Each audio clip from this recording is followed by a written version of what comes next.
Usisahau kusubscribe, like na kucomment. Mtazamaji wa Mwanahalisi TV, leo tuko ofisini kwa mzee wa Ubwabwa, mzee Hashim Rungwe. Yeye ni mwenyekiti wa Chauma.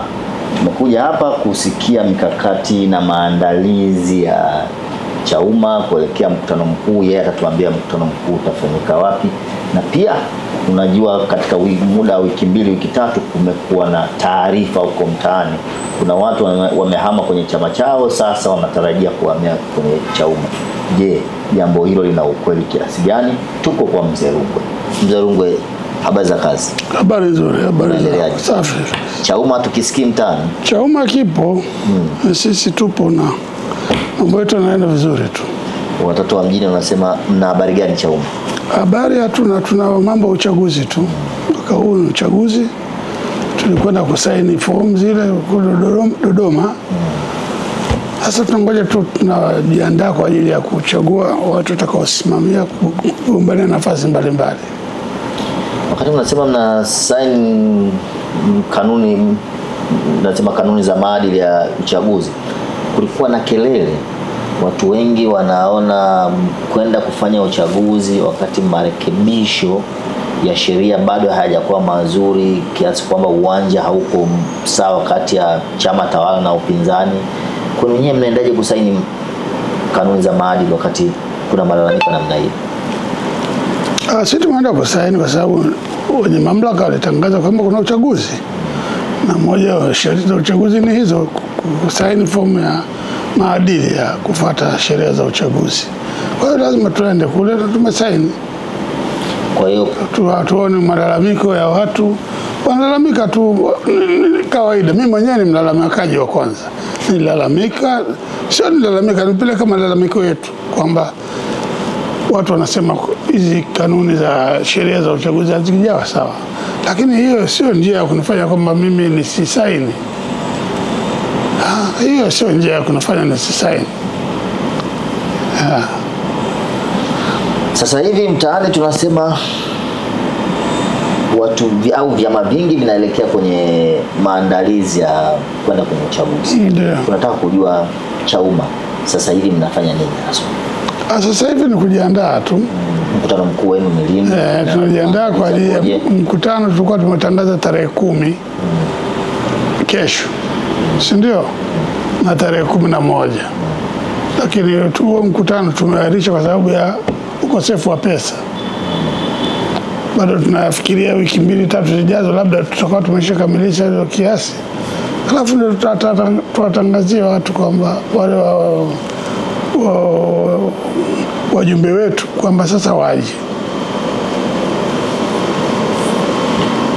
Chama cha Demokrasia na Maendeleo ambacho ni chama kikuu cha upinzani kwa upande wa Tanzania bara.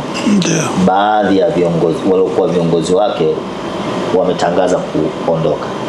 Na taarifa ambazo ziko mtaani huko tayari wameshafanya mazungumzo na chama chako. Sasa tunataka kujua, je, kweli wameshafanya mazungumzo na wewe wanakuja kwako, na kama hawajafanya, nini kauli yako juu ya wanachama hao waliokuwa wanachama wa Chadema?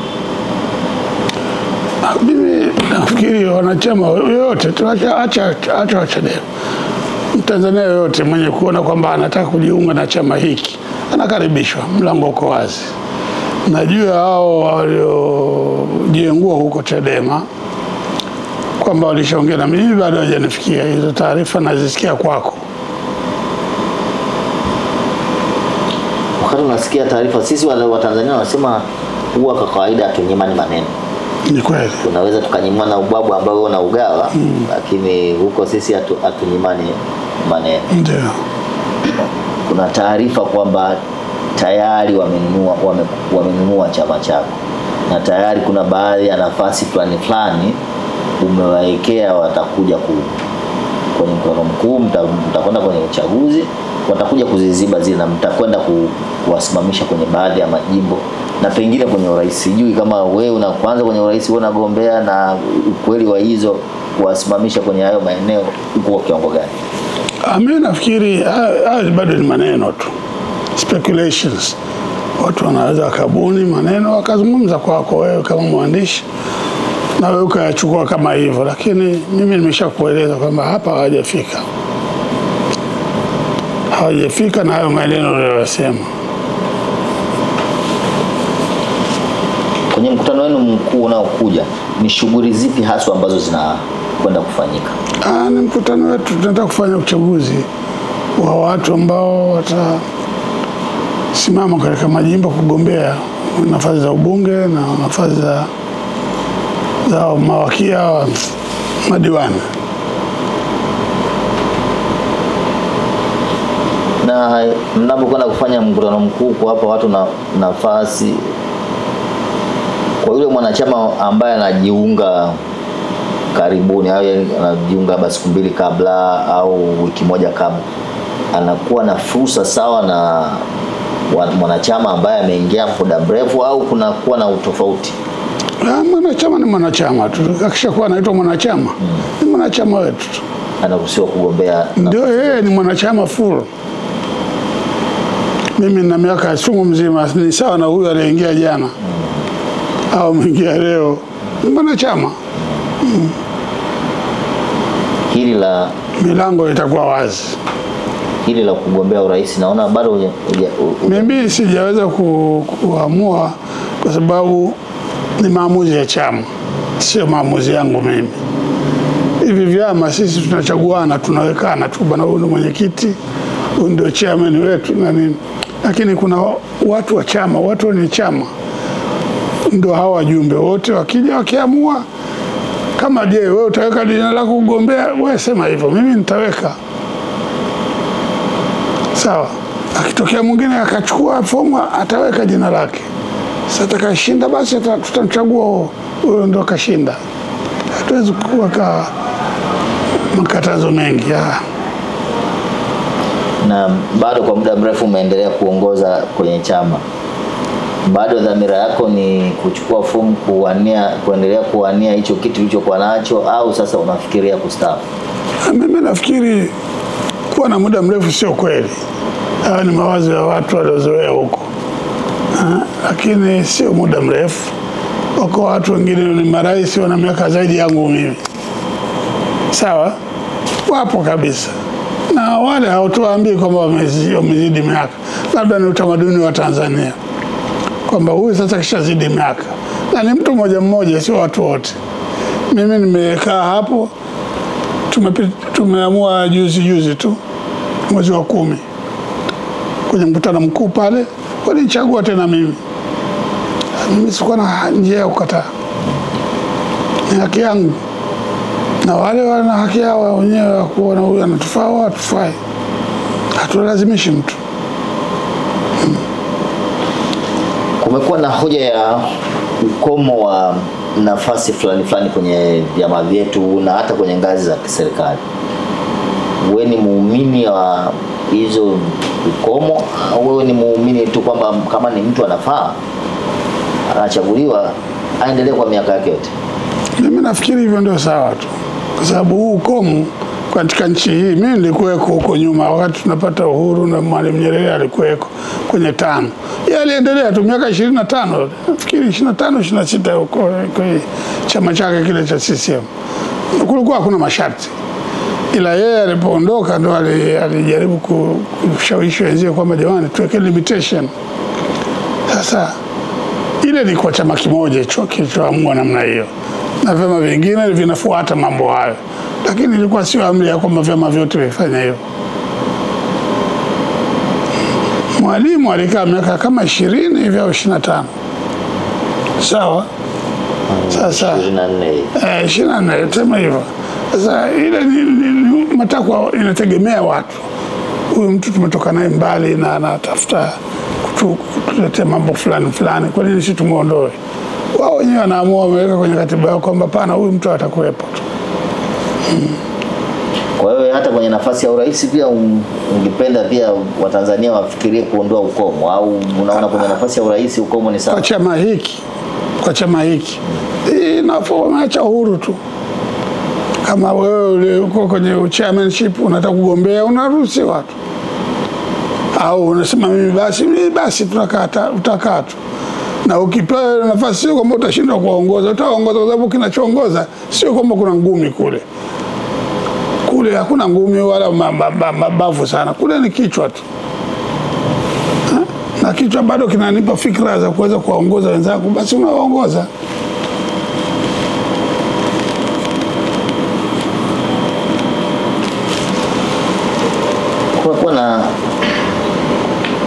Kuna kipindi kirefu kidogo tumeona ulikuwa unawaunga mkono Chadema kwenye baadhi ya matukio au mambo ambayo ni ya kitaifa, lakini kwenye hili la wao nao walisema bila mabadiliko hakuna uchaguzi. Tumeona kama umerudi nyuma. Ni sababu gani hasa umerudi nyuma? Sasa nimerudi nyuma yake, maamuzi ya kwanza ni ya Chadema. Yale wana maamuzi yao. Na huku kuna maamuzi yetu. Watu wanakutana, sasa sisi hatuwezi kukaa hapa tukao tunapata amri mahali fulani. Na amri tunapata mahali fulani za serikali. Kama serikali inasema bwana wewe ukiiba hivi kadha tutakufanya hivi na hivi. Hiyo ni amri. Hata kama sipendi lakini imeshakuwa ni amri. Si ndio? Lakini hivi sisi kwa sisi sio amri. Yaani matakwa yako, ukiona kama hichi kitu watu wanaeleza hivi na hivi basi utafuata, lakini sio la amri kwamba wao wataamua basi na wewe lazima waamue. Sasa hichi chama umekiandikisha, nimeandikisha siku moja. Chama kimeandikishwa, kila chama siku yake. Sawa? Na kila chama kina kamati zake na maamuzi yake. Kwa hiyo mimi ukisema uliunga mkono, kuunga mkono ni kawaida tu. Watu wanaunga mkono. Lakini kuunga mkono sio kama lazima ukubaliane na maamuzi yote. Umeelewa? Unaunga mkono jambo hili na jambo hili utakuwa uungi mkono. Chama hiki kilikutana kikasema jamani, vipi kuna uchaguzi na nini? Mnasemaje? Wengi wakasema kwamba tunakwenda kwenye uchaguzi. Sasa mimi ndio nikatae. Si unaleta conflict kwenye chama? Maana ukishakataa maamuzi ya chama chako wewe mwenyewe, unaleta conflict kwenye chama chako.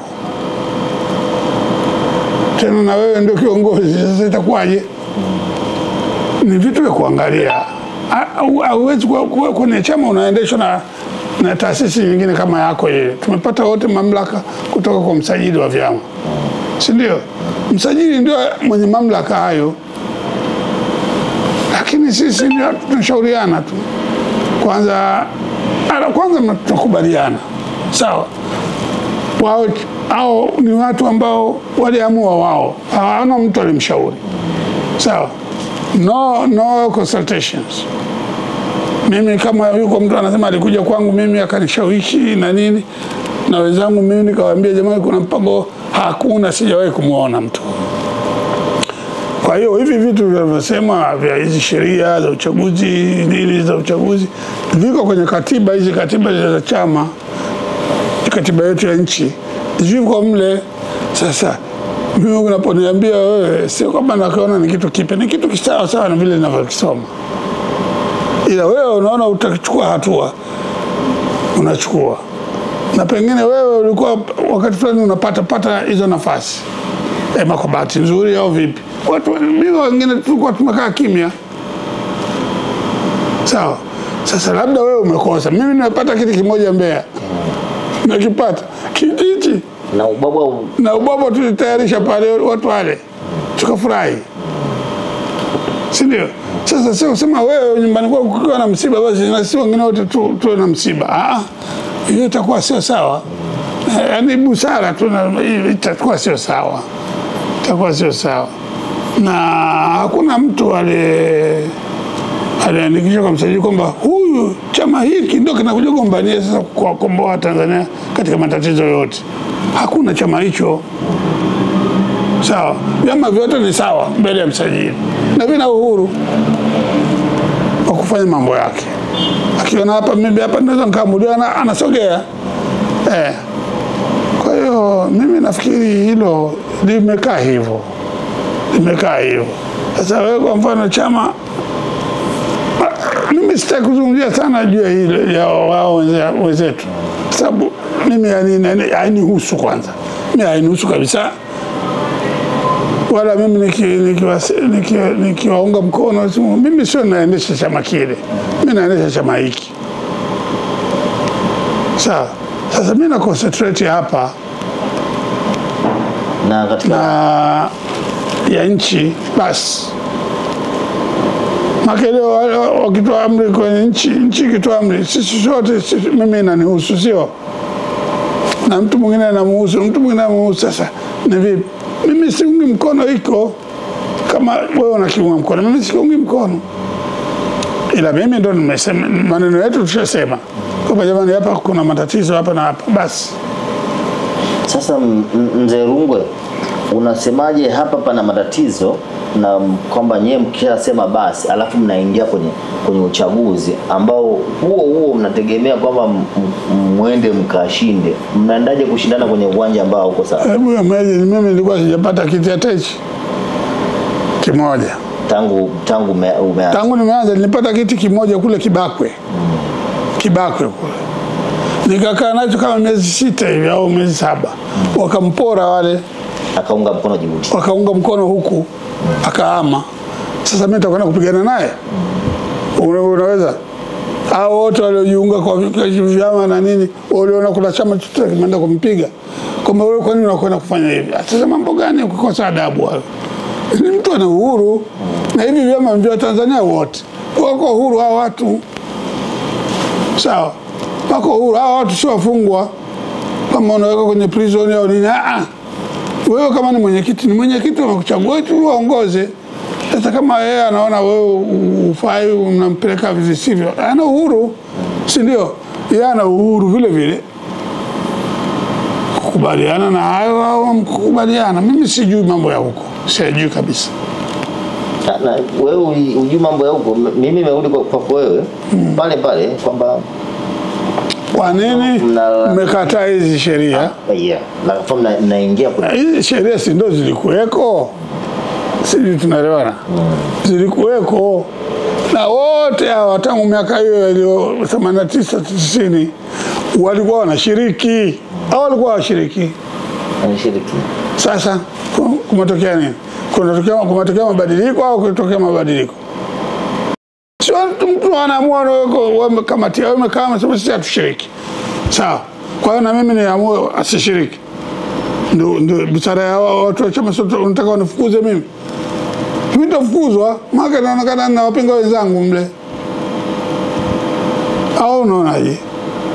Sawa, tuje wewe unaona, wewe ungefuata. Mimi siko kwenye siasa. Mimi nakuuliza, mimi nauliza maswali. Mimi ukiniambia nije kwenye ubwabwa nitakuja, kile ukiniambia upande wa huko. Mimi chama changu kimeamua hivyo. Sawa. Na mimi ni mmoja wa watumishi wakubwa katika chama kile. Sasa je, nifuate maneno yangu au nifuate mambo ya chama? Sasa hivi kuna kelele mbalimbali yanayoendelea hapa nchini. Kuna na juzi tumeona bunge la Ulaya European wamepiga kelele baadhi ya matukio. Kuna ukandamizaji wa demokrasia, watu kupewa uhuru. Kwako wewe hiyo inakupata sura gani? Ndio hivyo wanazungumza kama vile tunazungumza sisi. Sababu tunazungumza sio mapya. Hao wanaosema European Union sio mapya, ni mambo yale ya kawaida. Kama bwana hivi hapa hapafai, ya mambo mnaendesha hivi yanavuruga, sio? Kwa hiyo ni sawa, wacha aseme, na huko watu wengine wamesema, sisi wengine wote tumesema, sawa. Kwa hiyo mwenendo huu pia hata nyinyi hauwaridhishi? Anasema hivi, kuridhisha kitu gani? Kitu gani kitaridhika zaidi ya kusema? Kukataa kuenda kwenye uchaguzi ndio mgomo huo, si ndio? Tumekataa kwamba sisi hatuwezi kuacha eti jamaa kuacha kugombea, itakuwa sio sawa, ni insult. It is an insult kwa sababu sisi tutagombea miaka 5 mingine ijayo ndio utakuwa uchaguzi. Sasa itakuwaje? Itakuwaje? Hebu tueleze wewe. Sasa tunakwenda kwenye uchaguzi, na kwa muda mrefu mmekuwa mmepata umaarufu au umejipatia umaarufu kwa sera ya ubwabwa. Sasa hivi mnakuja na kitu gani kipi? Kuna kitu kipya zaidi ya maisha ya wananchi. First ni chakula. Kwa sababu mimi yani nafsi inanisuta. Mimi nilipata ubwabwa wa shuleni. Sawa. Nikaenda shule tu asubuhi, natamka wazee wangu hawana uwezo na nitaenda zetu shule moja kwa moja. Ikifika saa 4 hiyo tunapata uji. Saa 6 tunapata chakula. Saa 6 saa 7 hivi. Chakula ni ubwabwa na nyama au na samaki, nategemea sehemu gani mpo. Na jioni wale wanaokaa boarding wanakula. Sawa. Ni bure kabisa. Bure kabisa. Yaani ndio tunaita bure, sio Tanzania. Wewe unaita bure. Lakini ni free. Kwa nini? Kwa sababu wazazi waambie achangie kitu gani? Na hela mmezichukua nyinyi hela zake. Achangie kitu gani? Mzazi alikuwa kazi yake ni kumwandaa tu mtoto, amka asubuhi amefika kaptula yake ile na ile shati. Bwana anaamka anaenda shuleni, anakwenda shuleni. Kule atapata mahitaji yake yote. Sawa bwana. Shule zote hizi hapa Dar es Salaam na nchi nzima ni free chakula. Sawa. Haambii mzee wala mjomba wala shangazi changia hela. Tena huyo mtu alikuwa akifanya hivi dude moja hivi tunaita likoloni. Ndio lilikuwa linafanya hivyo. Kwa sababu lile najua hizo hela sio zake, ni hela za wananchi hizi. Na ananunua hivyo vyakula anaweka kula. Kila shule ilikuwa na jiko. Sawa.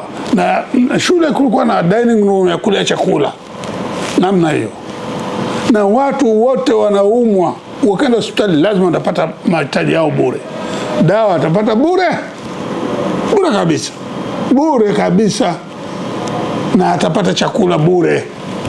Uwe mgonjwa. Sasa wewe imagine wewe unaumwa, wewe umetoka sijui wapi kwenu. Umetoka wapi? Mimi nimetoka huko Tanga. Umetoka Tanga. Sasa umekuja Dar es Salaam kufanya biashara zako, unaumwa. Ukishaumwa watu wanakuwahi wenzio wanakupeleka hospitali. Hospitali tena zamani ilikuwa ni ambulance, tunaita ambulance inakuja tu, inakupakia, inakupeleka Muhimbili. Au hospitali ya Mnazi Mmoja. Hii Mnazi Mmoja ilikuwa ishaanza lakini ndio mwanzo. Muhimbili kule lazima utapokelewa, utapata chakula na dawa free. Ukishapona tayari bwana unarudi zako nyumbani. Hata kama umekaa siku 7, siku 10 pale. Ndio vile vilivyokuwa. Kama mimi mambo haya niona mimi nikitembea na kwenda Ulaya. Sina matembezi yetu. Labda na wewe unakwenda Ulaya ni hivyo hivyo. Watu wote wanapata chakula. Wote wanapata free charge. Haambii mzee wake alete pesa pale, haambii alete hela nyingine pale, hakuna haja hii.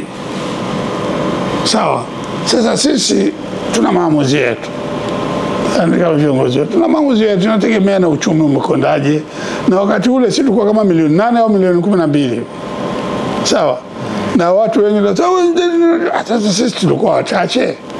Sasa unataka tusikue. Maana unaona maswali ya ajabu, mtu unajua mimi sio kwamba sijui, najua kwamba watu wanaendelea na wanaongezeka. Kwa serikali haijui. Kwa serikali inajua bora daraja ile limejenga. Sinajua kwamba hapa sasa hivi na huyu Hashim atakuwa na gari na huyu fulani atapata gari. Watu watazidi waongezewe mahitaji yao. Na tupite kwa usalama. Maana ni haya tu sisi kuishi hapa dunia hii ni kuishi kwa amani tu. Na kufanya mambo yetu yaende. Basi anafanya hivyo. Hospitali vitanda vile lazima viwepo. Vilikuweko bwana. Pale Muhimbili. Mwisera sijui haji pale. Vilikuweko. Kila kitu kilikuwa. Dining room safi. Lakini sasa mzee Nyerere wakati tunakwenda kupigana Uganda. Ndio katikati pale sema jamani sasa hii hali itakuwa mbaya. Hii kwanza chakula tusimamishe. Sasa sisi wa Tanzania ni watu wa kupokea amri kwa mkubwa. Maana kama unapigana wakubwa ni kukosa adabu. Ndio mila zetu. Ili kwa wa kwanza kupata habari zetu, tafadhali usisahau kusubscribe, like na kucomment.